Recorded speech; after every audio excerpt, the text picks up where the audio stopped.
Tart. Tartasın mı? Basan. Tart. O biraz çıkan kaçtı.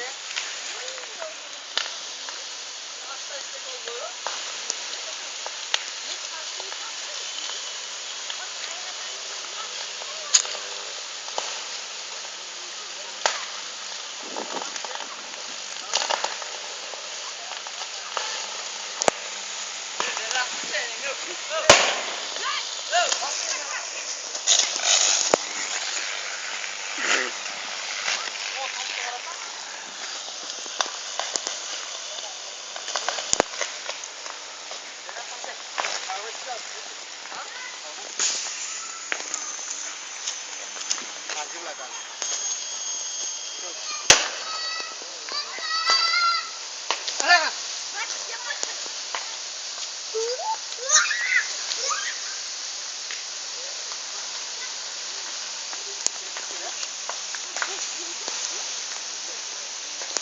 O tohtu gördün mü?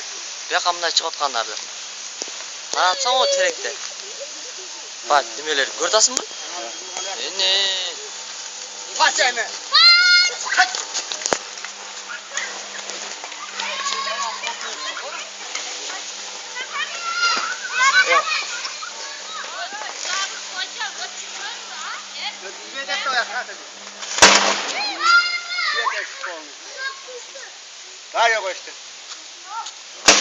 Vay!